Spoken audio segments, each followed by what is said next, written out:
विद्यार्थियों, पिछले वीडियोस में मैंने आवृतबीजी पादपों में अलैंगिक जनन के बारे में पढ़ा और आज हम डिस्कशन करने जा रहे हैं, पढ़ने जा रहे हैं आवृतबीजी पादपों में लैंगिक जनन। जीवधारियों में संपन्न होने वाली जनन की वह प्रक्रिया है जिसके अंतर्गत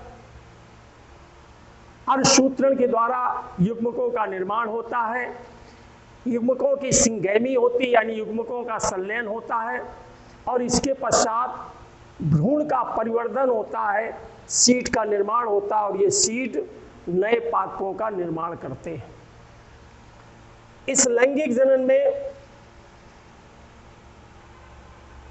पुष्पी पादपों में संपन्न होता है। तो सबसे पहले हम जो लैंगिक जनन की प्रमुख संरचना है जिसको हम पुष्प कहते हैं उसके बारे में अध्ययन करेंगे। पुष्प ये लैंगिक जनन की क्रिया के लिए जननांग का कार्य करता है। यदि हम ये जानना चाहें कि एक्चुअली में पुष्प है क्या, तो उसके संदर्भ में हम ये कहना चाहेंगे कि पुष्प एक संघनित प्ररोह तंत्र होता है,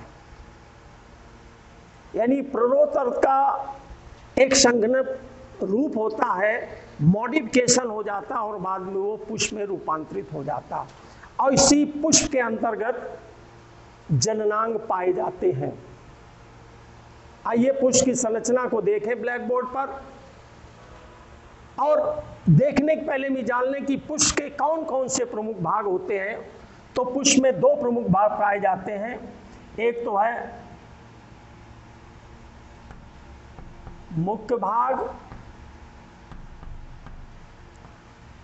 इसको हम आवश्यक अंग भी कहते हैं। उनमें पहला है पुमंग एंड्रोशियम और दूसरा है जायांग गाइनेशियम। इसके अलावा जो दूसरा भाग है वह है सहायक अंग,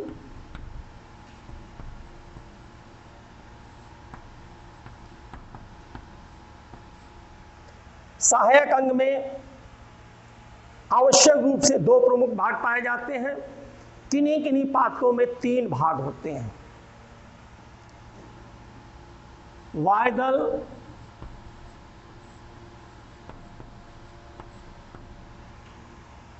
और दूसरे हैं दल, यानी पहला और दूसरा। जैसे हम मालवेसी फैमिली को ले लें तो वहां पर सहायक अंग में एक अनुवायदल पाए जाते हैं, इपीकैलिक्स जिसको कहते हैं। इसमें ये कैलिक्स है और ये कैरोला है, यानी सम्मिलित रूप से इसको हम दलपुंज कहते हैं, दलपुंज कैरोला। आइए अब हम एक पुष्प की संरचना को देखें।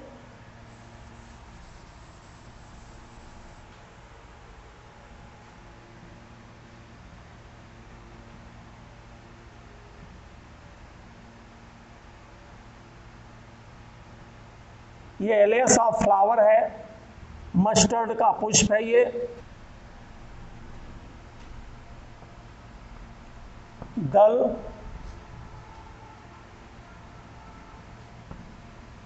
पुंकेसर, अंग्रेजी में इसको कहते हैं स्टमेन,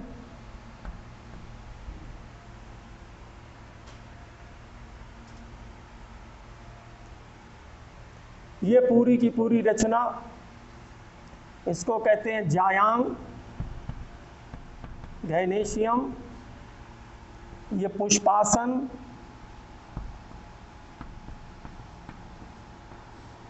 ये जो संरचना देख रहे हैं पुष्पवृंत,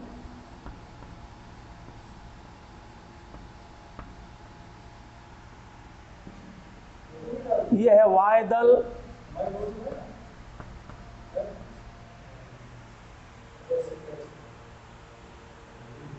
अब इसमें जो दो प्रमुख अंग है जायांग और पुमंग। अब इस चित्र में पुमंग कहीं नहीं लिखा हुआ देख रहे, एक्चुअली में है क्या, जो पुमंग है एंड्रोशियम,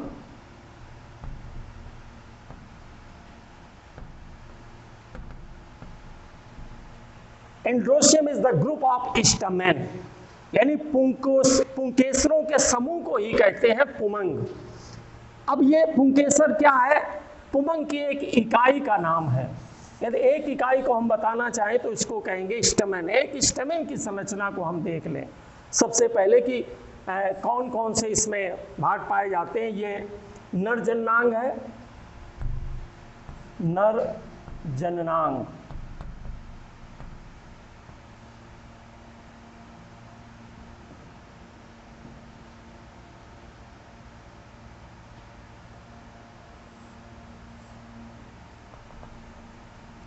यह है परागकोश,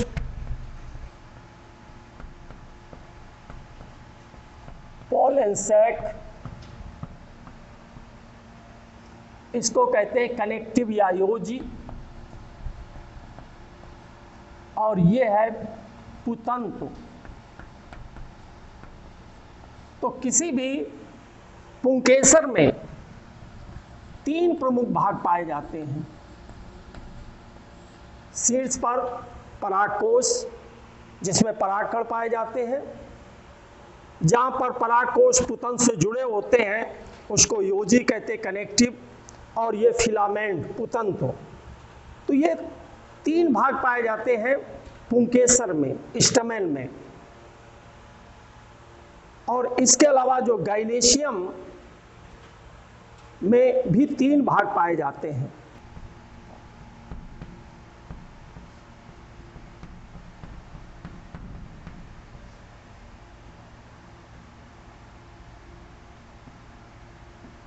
केवल यहां पर हम गाइनेशियम का चित्र बनाएंगे।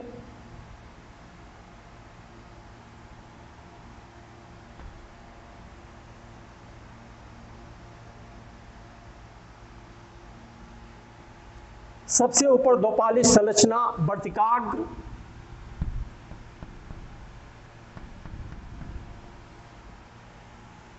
स्टिग्मा,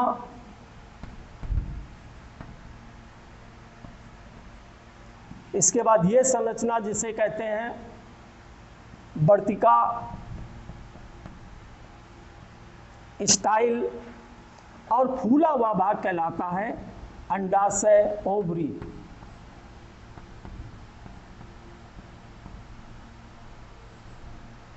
तो गाइनेशियम में भी 3 भाग पाए जाते हैं, ये नर जननांग और ये मादा जननांग।